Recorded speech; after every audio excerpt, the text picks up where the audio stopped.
Open-minded ba tayo? So, yeah. So, just a preamble. So, thank you very much for coming over. This is an intimate round table, although this is not a rectangular table, with Gerald Napoles for Comedy Island Philippines. This is the first of its kind as far as Prime Video is concerned, because it's a mixture of scripted and unscripted reality show, home adventure, home comedy. And the reason why Gerald has so graciously accepted this is because we're not sure yet if he can attend the August 30 press con. So, and he blocked off his schedule for today for this roundtable interviews. So, with that, I'll get when he asks questions, introduce your name and your outlet. Thank you very much. Thank you. Hi, I'm Shani Pagulong from Philippine Star.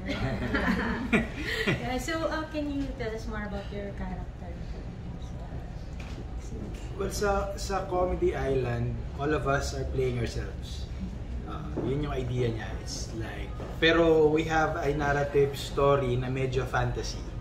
So, ang what if niya is, what if each celebrities or influencers ay napunta sa isang kakaibang dimensyon o ibang mundo. Pinagsama-sama. Kaya pag nakita nyo yung teaser trailer, especially with Kaloy, with Carlo, parang nakita kami sa beach. Kaya, oh, Kaloy! Oh, Gerald! Ganun yung introduction namin. And then, towards the whole show kasi is parang mag-adapt kami sa situation sa buong island kung saan kami napunta. So, yung real name nyo yung... Real name? Oh, real name talaga. Like, real name talaga. Walang ano. As Kai, as Gerald, as Kaloy, as Blight. Si Blight nga, Blight talaga, hindi Andrea. Blight talaga yung pangalan. So, as ourselves. How was it working with them? Ano mas ladies? Nung una, kasi there's a strict NDA when we were doing the before we did the show, even during the show. Tapos nung nalaman ko yung casting, meron akong parang anong show to? Kasi magkakaiba eh. Ang title kasi is Comedy Island. So apparently, if I'm in, alam ko na yung gagawin ko, 'di ba? Pero having other cast, like lalo na si Kaloy, tsaka si Blight, so meron akong anong mangyayari. Wala talaga akong idea because this is a very parang bagong concept talaga siya. So, working with them, buti na lang magkakaibigan kami. So may mga konting unang-una magkita-kita kami, airport pa lang, or actually paglapag namin sa hotel, anong gagawin natin? Ganun kagad yung idea. So, we don't have an idea actually. I believe the script, I think, natanggap ko, I think a day prior or 2 days prior because of the NDA. So, pagdating doon, nalaman namin, okay, ganito pala yung setup. Sobrang bago talaga. So, paano mo pinaghandaan? Or ano yung ini-expect mo nung dumating ka dun sa isla? In-expect ko ay, well, una sa lahat, alam ko kasi yung improv comedy. So with that, medyo semi-reality show and semi-scripted. So if it's reality contest, so meron akong, may edge ako kasi improv comedy. Kasi sanay ako. Yun yung mas, even bago ako maging artista, sa theater kasi, mas branded ako sa improv comedy. So sabi ko, okay to. Sige. Tapos, wala akong in-expect masyado. Ang alam ko lang na island setting with this amazing cast. Pero pagdating doon, I realized, napakalaki ng production. I think it's the biggest production na pinagkatrabahuan ko sa career ko. Sana hindi itong huli. Diba? Yeah. Sorry, Candice go from Push by the... Anong ibig mo sabihin sa napakalaki? Malaking budget? Madaming... Yes, lahat. Lahat. Sorry, ay, nakasing... Pagdating mo doon, alam mo malaki budget. Paglapag mo, hindi ganito yan eh. Ticket pa lang, alam mo na malaki budget. Business class lahat eh. Wow. Oo, tapos Singapore Air.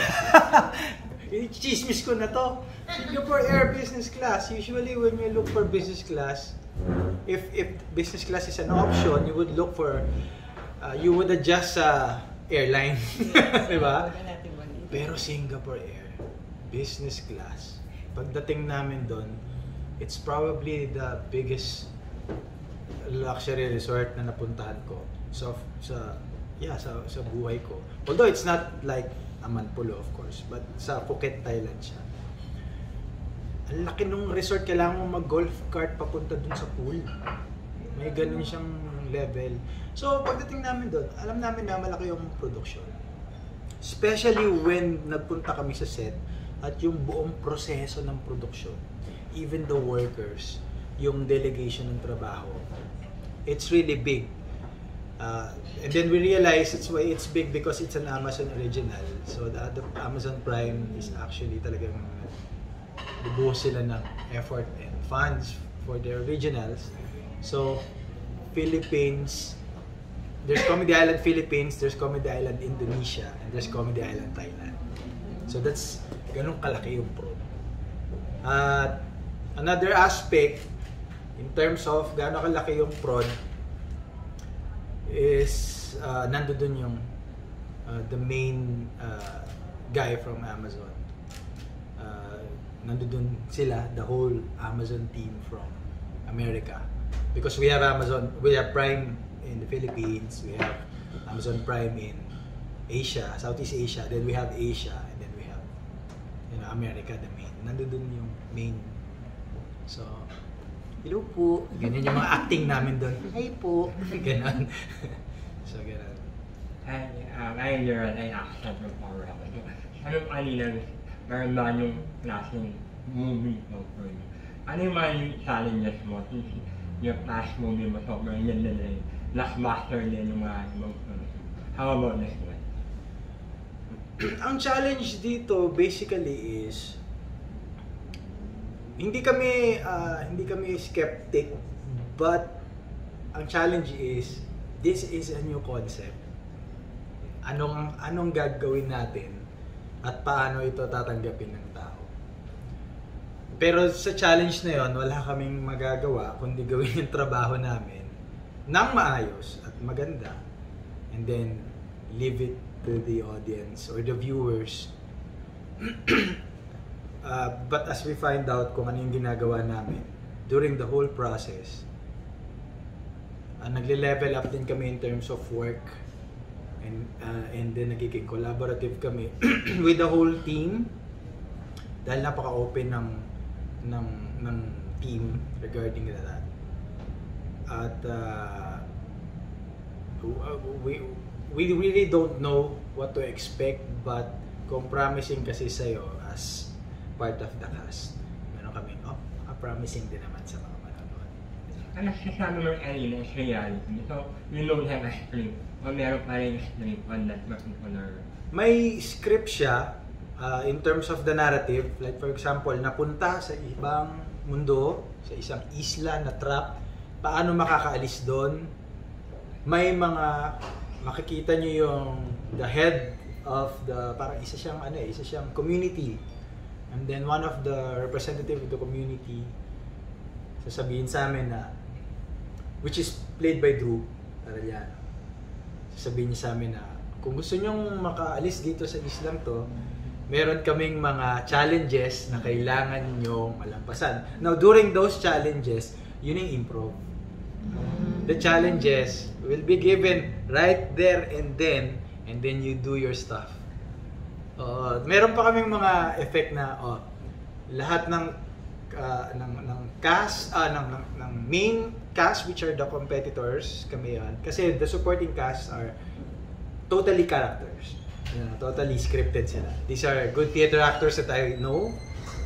But the main cast, ilagay muna dun sa malayo, isa-isa natin papupuntahin sa set para hindi alam nung iba kung anong gagawin. Tapos dating sa set, pagkatapos nung isang actor, he or she will remain there, dating uli yung next actor. So may ganong, kaya nga sobrang exciting siya at sobrang di namin alam mangyayari kasi we know the narrative but we don't know the challenges. Actually, parang sa combination of survivor and exercise. Yes, exactly.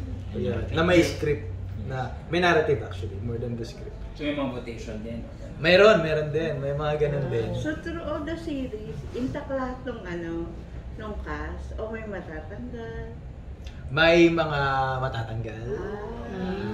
May mga pinarusahan, may mga ganyan. Merong nagmakaawa. So, it's very interesting eh. But, yun nga, alam naman namin kung saan papunta yung storya. It's just that, merong idea na, ang ganda kasi niya, kasi alam mong, isang buwan kayo doon, alam nyong unti-unti yung storya, pero hindi mo alam mangyari sa karakter mo. So, kaya napakasaya nung ginawa na. Pero alam niyo na yung ending? Alam namin yung ending, although because of it's a semi-reality show and semi-scripted or narrative, may narrative siya, it could change. May ganun so siya. kailangan makipagkaibigan ka sa sa isa. Sa isa, yes, oo. Pero nasa storya pa rin kayo.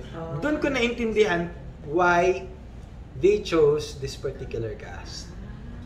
Because of their differences. Exciting na ako sa niyo ni Justin. Oo, si Justin.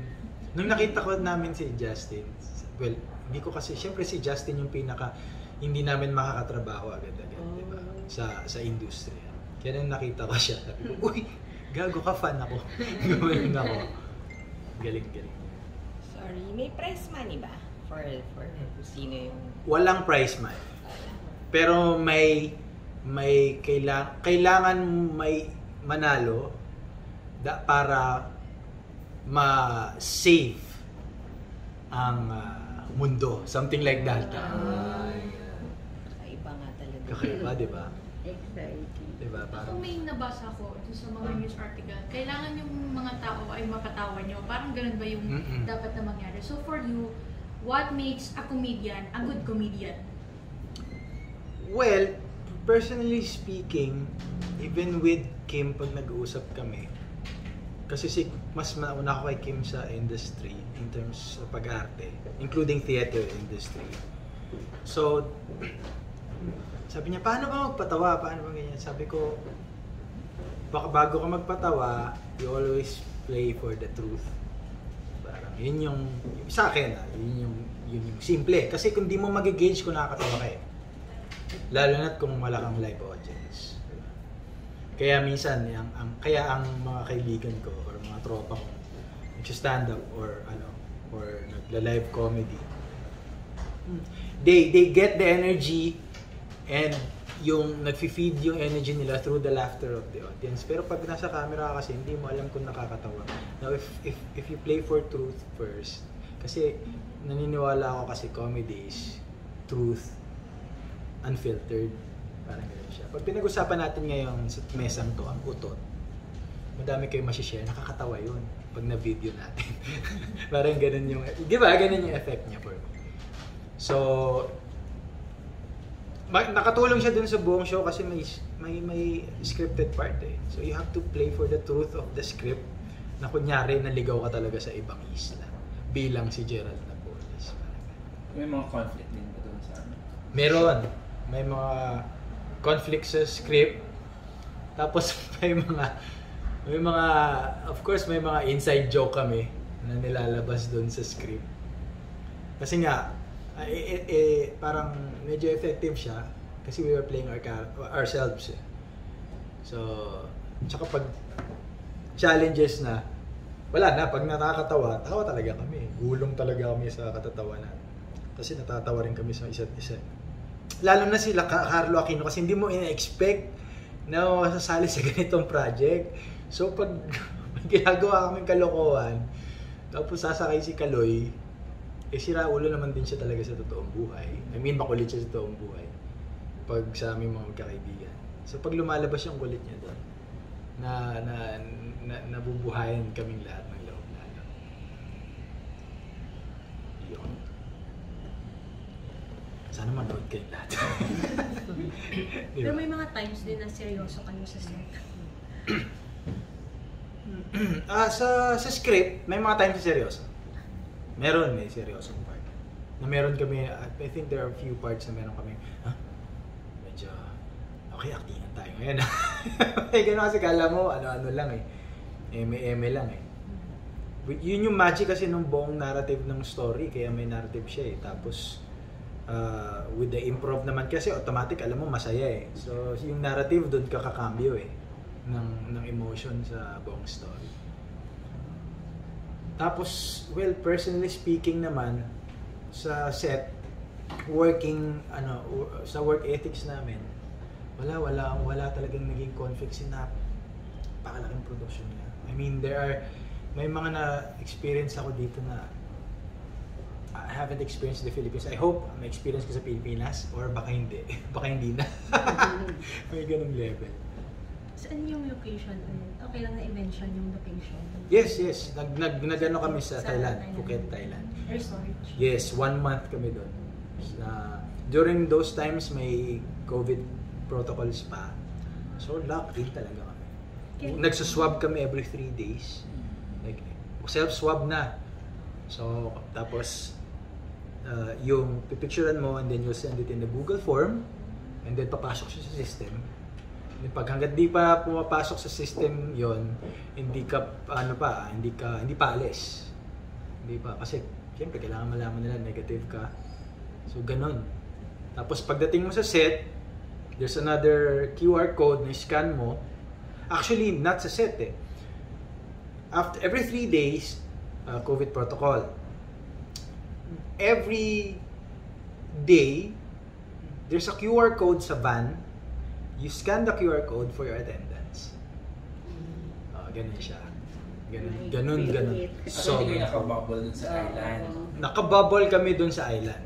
Dun sa resort. So, sobrang... Well, pagdating kasi sa set, hindi namin yung mga may Thailand production kasi, hindi namin sila kasama sa resort. So sila rin may sarili silang hotel, may sarili silang bubble, may sarili silang COVID protocol. Hati kasi may safety officer si Thailand, may safety officer si Pinas. Mas mahigpit si Pinas is because, tama naman si safety officer namin because ang hirap magkasakit sa ibang bansa. Now, etong sila locals, they just replace the person, diba? The staff, diba? Kami kasi, the main cast. Although doon, kasi nga advanced na, pag nag-positive ka, isolation ka, kukuhaan ka ng kwarto, and after mag-negative ka na, go back to work. Ganyan. So, sobrang allocated ang trabaho doon. Like, if you're part of the logistic staff, yun lang yung trabaho. Wala kang pakialam sa nangyayari sa set, wala kang pakialam sa ano man, basta sa logistics ka. So, it taught us also as, of course, celebrities and actors to step up yung trabaho namin because even the van drivers are so professional. So, pag ganun na yung nakukuha mong pakisama at serbisyo sa isang production, siyempre, galingan na natin to kasi hindi natin alam kung baka may masabi pa yung mga tao sa atin. Ito na nga lang yung trabaho natin. Masaya. So, kung uli ng ganun eh. Aside from dun sa setup na hybrid siya, like scripted and unscripted, what makes the series unique? Well, the concept itself is unique. Plus, there are versions from each country. Iba rin kung paano nila inatake yung buong script nila eh. Iba rin yung latag nila as Comedy Island. Hindi pare-parehos ang challenge eh.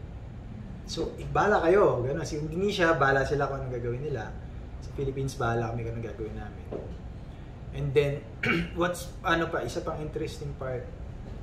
For me, isa sa pinaka-interesting dito sa Comedy Island is yung kinuhang cast. Kasi hindi, magkakaiba eh. Parang, magkakaroon lang ng ganong klaseng casting kung pelikula yung ginagawa namin. Pero kung semi-reality show, improv, tapos ganito yung setup, may natatanggal or whatsoever.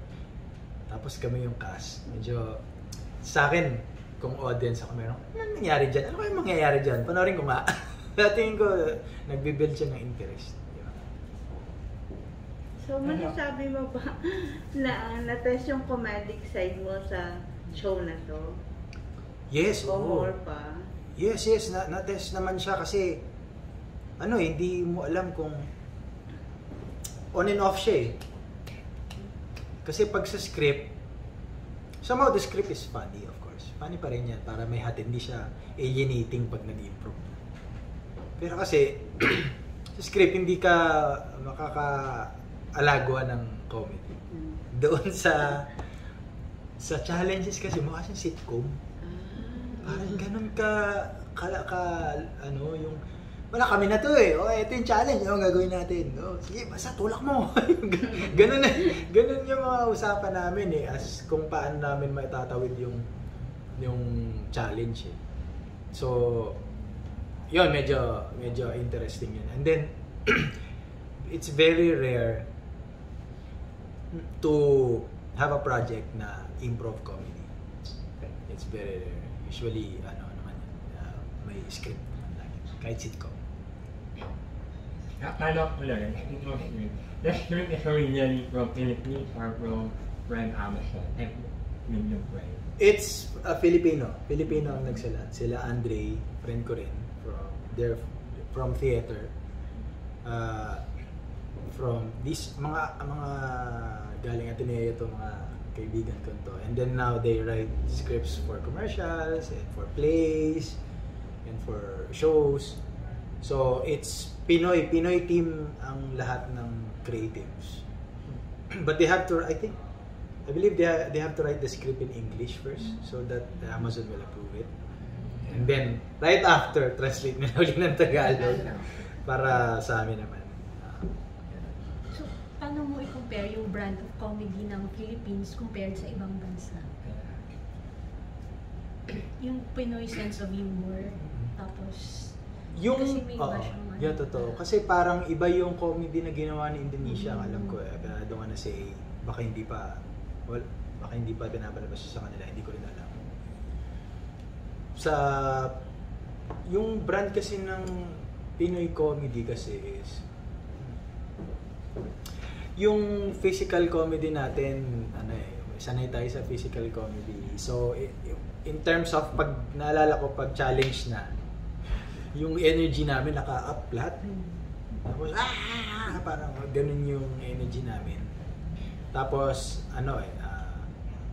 ang naalala ko din kasi is, I think the structure na inimpose ng Amazon main for each country is, it has to be the flavor of your country.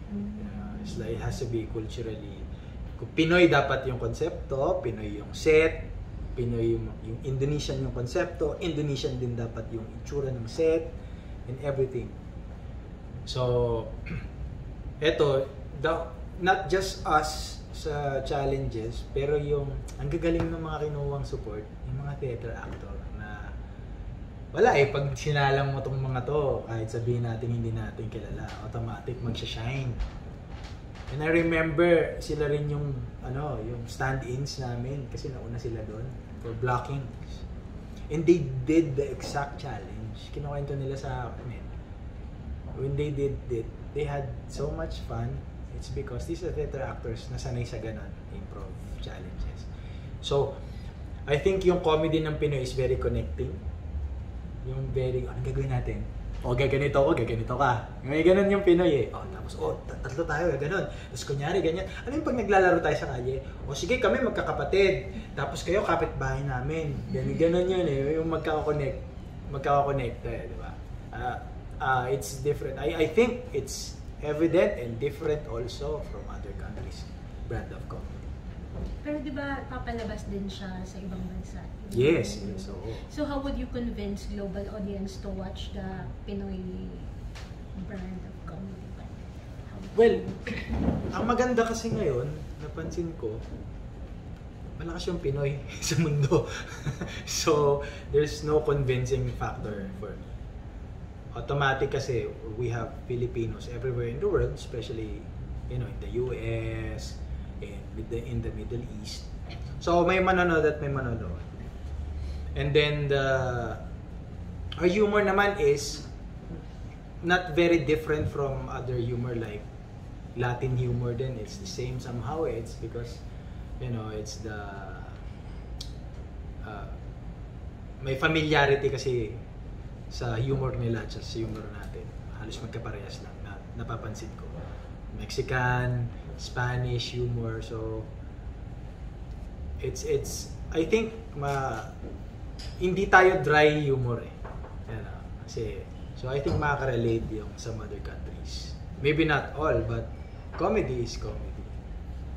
So, American subtitle ba siya? Or you were asked na mag-Taglish dapat dun sa show since isushow mo siya sa 240 countries and subtitled siya. Like other reality shows in Amazon Prime na subtitled. So, Filipino yung language? Filipino yung language.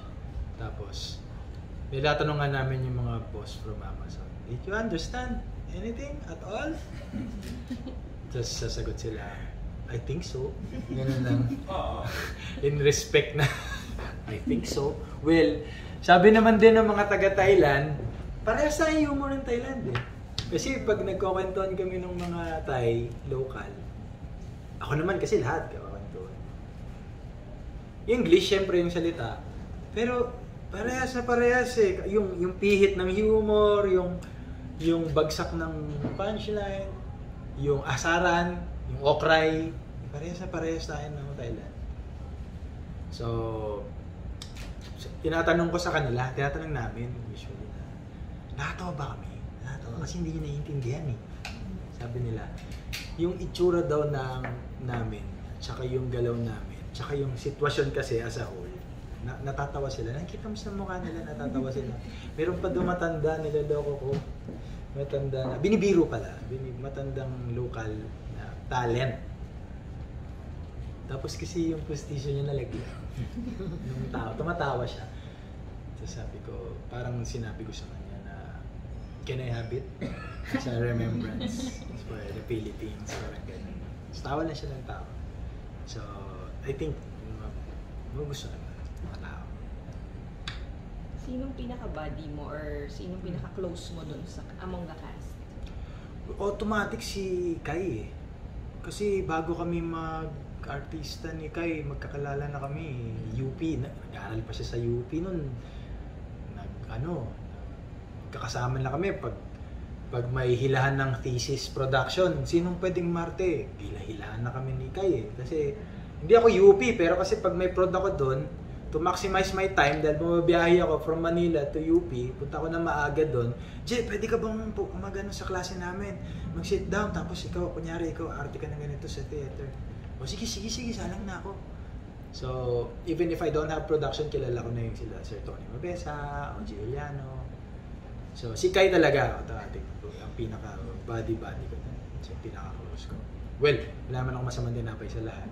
So, lahat close ko. Kahit sa ang prod naman. You've been in the industry for how long yun eh? So, paano mo nakita yung evolution ng comedy noon sa ngayon?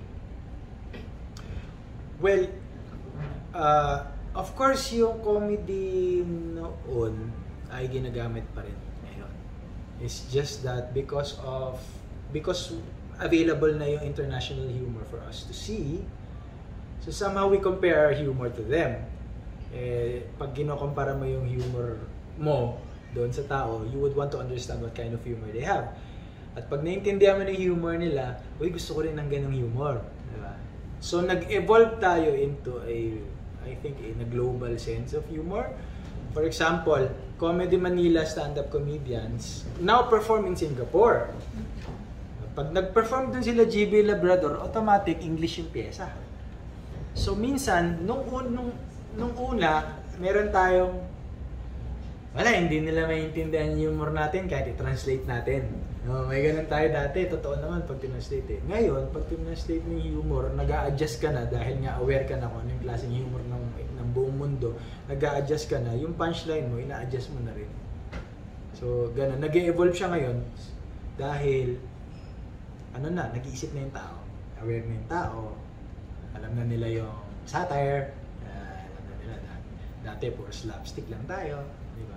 But of course, yung foundation natin, yung humor natin, yung mga, sila, of course, Dolphy, kasi naman din I'm sure sila rin naman, kaya rin naman nila mag-adapt kung nabubuhay pa sila. Ang hirap lang ngayon, of course, there are some humor that you have to keep for yourself because of the generation, what they can say.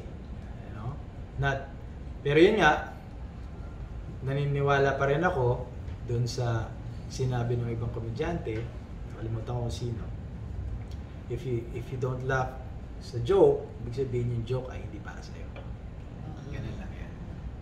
Yung kasi recently nagkaroon ng mga controversial, yung mga light comedian about the humor. Yung paano na nililimit yung mga comedian or yung humor, hindi masyadong ma-open yung mga hindi masyadong open-minded from that situation.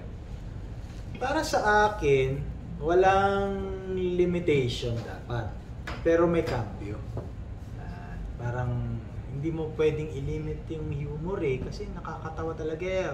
Nakakatawa talaga pag hindi na lang ako magbibigay ng example. Pero may mga pwede ko kayo i-text ng mga gago, huwag mong post yan Pwedeng ganun, pero nakakatawa talaga. And I bet hindi ako naniniwala na pag lumapag yung humor, yung comedy, pag sobrang strong ng punchline, ako naniniwala ako, sobrang strong ng punchline, universal, malakas yung punchline, hindi ako naniniwala na mauna yung ma-offend ka. May konting kiliti yan sa akala ma-offend. Ako naniniwala ako doon. Meron pa rin, gago na. Galing, gago na. Usually, ganun yung nangyayari, di ba? Pero, of course, hindi nga para sa lahat. Hindi para sa lahat. Yun nga, kung hindi ka natatawa sa comedy ito, hindi para sa ito. So, naniniwala ako sa tamang latag and approach. Kasi may mga stand-up comedian na napapanood ko ngayon na alam nila yung latag. Pag bibitaw sila ng punchline na alam nila magiging controversial, either hinatid nila na sandali lang, ganito, ganyan, or after the joke, offend na naman kayo. Ito na nga ba Alam yung mga ganun. So, basta ako naniniwala ko hindi siya dapat masyadong sanitized. Yeah. Kasi, actually hindi naman gawa-gawa yung ibang joke na if it's truth, siyempre, may ibang hindi mag-agree. Hindi naman nila truth yun. So, Comedy Island is suitable for ages, ang age dapat. Pwede ba man, kung mga sensitive na mga jokes? Wala namang masyadong sensitive. Kasi nga, because of the situation of the narrative or the story, so wala siya masyadong sensitive. I think, PG up to patanda, pasok siya. Iba phone-in question. Phone-in question. Live via satellite ng 90s. It's from Daily Tribune, Gerald. So, sige po. You were able to share naman yung about comedy. So, itatahin na namin. So, yung question is, how would you describe your type of comedy and who are the comedians you look up to and comedians you'd like to work with in the future? Okay. My type of comedy is, well, I somehow I have a background of training for improv comedy. So given a situation, pwede nating paglaruan yung sitwasyon. Ito nakakatawa. And then situational comedy also is because situational comedy setup is meron siyang tawag dito, meron siyang graph, may istorya siya. For example, may conflict, may resolution, may ganun siya. So, sa sitwasyon na yon, kasi nagsimula ako as actor talaga bago maging komedyante sa theater pa lang. So, paano natin, anong nakakatawa doon sa nangyayari? So, yan yung mga brand of comedy ko na I think I'm able to perform well naman. Like for example, Pangarap Kong Hold Up. If ever na napanood niyo yung Pangarap Kong Hold Up, it sounded like adliban yun, pero walang adlib doon. Bawal kay Direk Marius mag-adlib because yung setup ng story is yung karakter mo tatahi sa kanya. Yung karakter niya tatahi sa isa. Ngayon, pag nag-adlib ka, nag-adlib, nawala na doon sa trajectory ng karakter mo, hindi natatahi doon sa isa. So sabi sa amin, huwag kayo mag-adlib, bibigyan ko kayo ng take, mag-adlib kayo pero minimal lang. So yun yung situational comedy na ito yung sitwasyon, kailangan nakakatawa ka sa sitwasyon na yan. Yan. And then sa comedian na tinitingala ko, of course, you'd like to work with? titingala ko of course, Dolphy, of course, mga inabutan natin yan. Hindi, millennial ako eh. Ako yung cast. Sobrang maagang millennial ako eh. Yung isang taon na lang din na millennial, Gen X na. Yung ganon. Dolphy, Bossing. But I kinda identify with the brand of comedy of Michael V. So, kay Kuya Bitoy, it's because he creates a character. And then, ako kasi as an actor, I would like to have different characters. So, yun, sobrang... And then also, gusto kong makatrabaho si Kuya Bitoy sometime in a big project, of course. And then also, I also salute the brand of comedy of Vice Ganda because it's a different brand na naiangat niya, naiakyat niya sa pedestal yung brand ng comedy na yun. Nabigyan siya ng chance na maipakita yung comedy na yun. And then so, I would really love to work with him. Si Bossing kasi ilay ko nakatrabaho in the past. Hindi ko naman sinasabi ayoko siya makatrabaho. It's just that given a chance, of course, pipili ka ng sino pang hindi nakakatrabaho, di ba? Kasi si Bossing sobrang sarap katrabaho kasi ni Bossing. Pag nasa set ka kasi ni Bossing, parang lang kayong barkadahan. Ganun yung nangyayari. So, yun. So yes, si Kuya Bitoy and Vice. And kung sino pang available. Kasi yung mga halos kabatch ko naman, madali na ko na makatrabaho. Sila Pepe Herrera, Empoy, yan, sila Victor Anastasio, halos lahat sila nakatrabaho na sila. At saka yung mga baguhan. So, yun.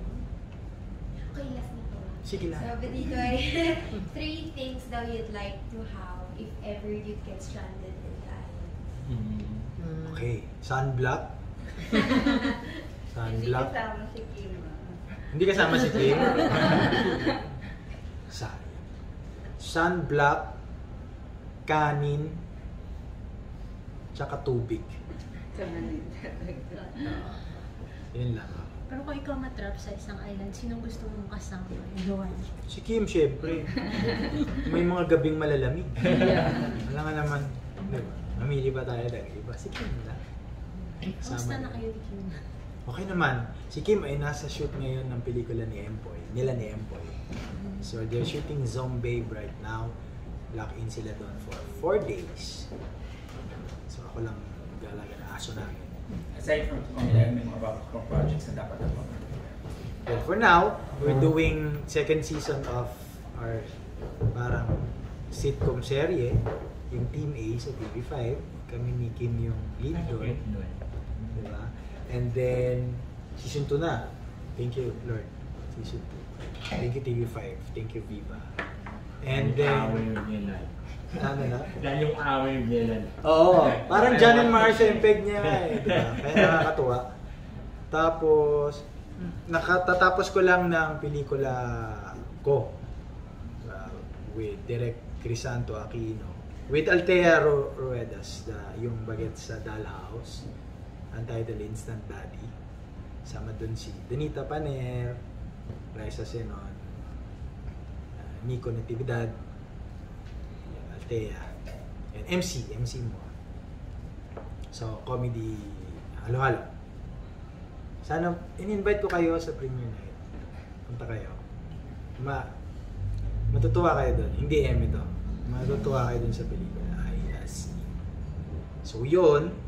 Then we just did another project for Amazon. But I can't divulge any, kasi nga, si Amazon ay Sorry, kailan yung yung showing or ng premiere night? Comedy Island. August 31st, right? August 31st. First episode is on August 31st. How many episodes na na? 6 ba? 6 episodes, yes. Weekly lang, no? Pero 10 hours yata per episode. So. Pwede na rin. Pwede na. Pero ikaw, ano yung mga PBB? Ano yung mga jokes na nakaka-offend sa'yo? Sa akin? Wala eh. Hindi ka na... Wala eh. Kasi naniniwala naman ako na kung maganda yung intention. Kung ang intention ng tao ay patawanin ako or magpatawa, hindi ako ma-offend doon sa, kasi ang intention niya man ay okay. Unless na pinahiya ako sa harap ng maraming tao, for example, and medyo below the belt yung attack.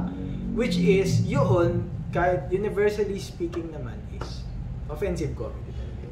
But regarding a certain topic na para sa akin dapat din natin pinag-uusapan yan, dapat yun. Parang wala naman akong problema doon. So pwedeng mag-joke. Ano na yan minsan may mga dark humor tayo na sa mga best friend lang natin binibitawan. Jen, fun question lang. Naniniwala ka ba na pag ang comedian madaling maka-attract ng chicks sa mga katulad ng mga lalaki? Oo. Naniniwala ako doon. Love your own. Hindi, naniniwala ako kasi doon. Kasi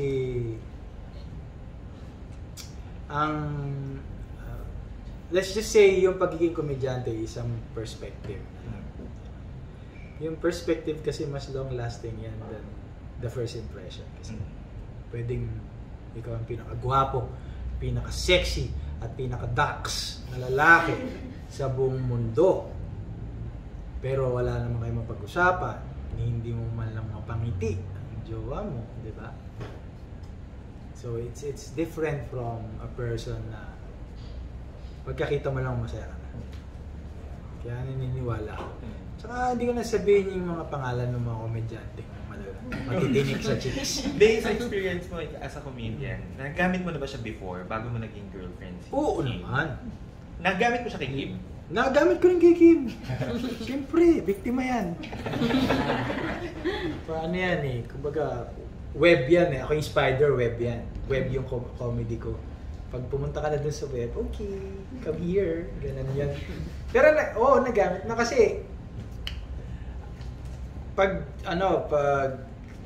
you would want to pursue a person kasi you have to start a conversation. And kung paano ka mag-start a conversation, kailangan makuha mo yung attention niyan. So the first line that you're gonna say, kailangan gusto na niya makipagkwentuhan sa'yo. So you have to be funny. Pero si Kim, matalino si Kim, comedian din si Kim. Hindi ka ba nahirapan na gamitin yung mga jokes mo sa kanya para patawanin? Hindi, kasi bungis-ngis siya. Napaka-bungis-ngis ni Kim. Kahit ganyan matalino yun, bungis-ngis yun. Sobra. But, tsaka, siya rin kasi komedyante. I mean, alam niya pag niloloko mo siya?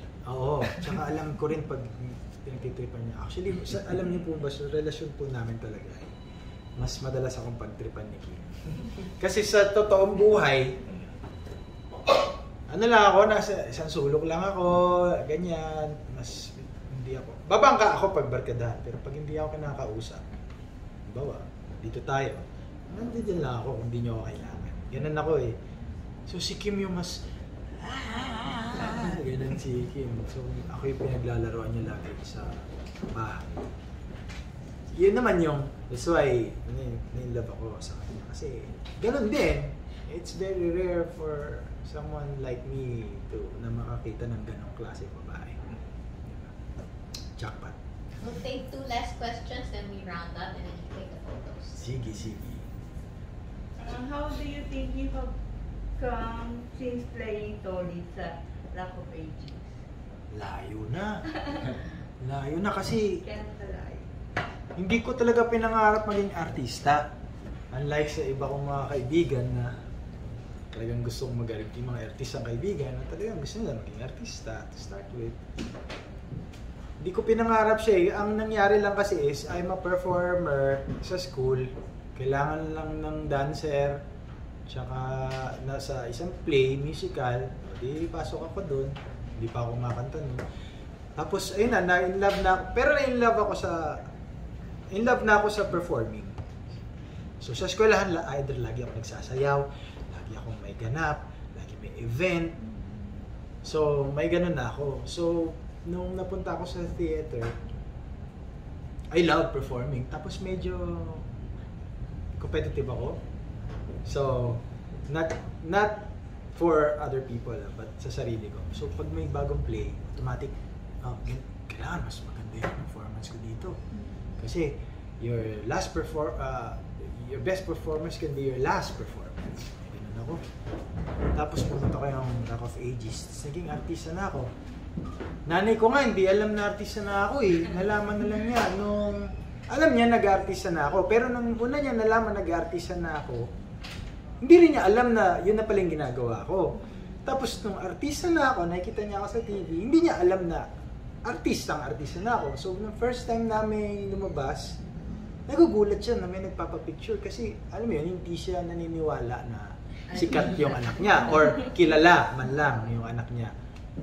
So may nagpapapicture. So ayun, so ang layo na kasi, of course yung Rock of Ages ang priority ko lang naman, mag-play. Sobrang layo kasi na yung opportunity na binibigay sa akin ng industriya ay maraming nakapila. So, para maging isa sa primary choice, one of the primary choices doon, or ibig sabihin, malayo na talaga yung tinaloy-tuloy ko na. Last question. Siguro ano pinaka favorite mo na na challenge dun sa Comedy Island, tapos na dapat abangan ng mga tao? Diba sabi mo kasi kung na-enjoy mo yun, ibig sabihin may enjoy din ng mga tao. So ano yung pinaka-highlight? Nasa trailer yun eh. Yung nag-impersonate kami. Di ba si Kaloy nasa trailer? In-impersonate niya si Pia Wurtzbach. Yun, kasi nakakatawa talaga yun. Kasi may challenge, tapos ang challenge kasi is paninindigan mong ikaw yun. Kailangan paninindigan mo sa audience na ikaw si Pia Wurtzbach. So, nasa likod kami, naalala ko si Kaloy tsaka si Blight. Basically, these two actors na hindi naman sanay or hindi laging nag-i-improv. Kabadong-kabado. Yun yung pinaka, gagawin ko. Pucha naman, ang gagawin ko. Ganyan si Kaloy, tapos si Blight, Kuya, anong intro gagawin ko? Kuya? Sige. Pag-usapan natin. So, tulong-tulong kami sa likod kasi nga, ensemble eh. Parang kailangan lahat kayo effective eh. So, of course, for a beginner sa improv, tulungan na lang natin kung ano yung nangyayari. So, pero ang saya nun. Kasi yun yung tawa ng tawa yung lokal. Kaya masaya siya for me kasi naalala ko, may tumatawa sa akin, hindi ako naiintindihan. So, yun. May mo na pa. Invite na siguro yun. Yes. Let's wrap up already. Sige. Actually, thank you very much because this is even longer than what you can expect from a press call. Okay lang. Sige, invite na lang. So, just a reminder to the press, when you put out your story, so Comedy Island Philippines will be on the service on Prime Video. So the service, the app is called Prime Video. The producer is Amazon Originals. Okay. So this will be out on August 31. 3 episode drops usually. So August 31 will be the first episode, and then until September 7 usually. So 6 episode, 3 episode drops per week. So ayun, guys. You can take time. Sana makanood kayong lahat ng Comedy Island, and kung in-expect nyo na kung anong kalokohan yung gagawin ko, panoorin nyo na lang yung mga kasama ko. Kasi I'm sure hindi nyo in-expect yung mga kalokohan gagawin nila Kaloy, nila Blythe, of course, si Drew Arellano. Eto, by the way, I just wanna say this, na Drew Arellano, siya yung pinakasusi na parang banded kaming lahat. Drew Arellano, para siyang kuya naming lahat. He's such a nice guy, a lively, adorable guy. So, importante yung role niya doon sa show, at importante yung role niya sa buong production. So, I have to commend Drew Arellano for that. And, yun din. Hindi niya expect na magaling si Drew. Magaling niya dito sa Comedy Island. Enjoy! Thank you.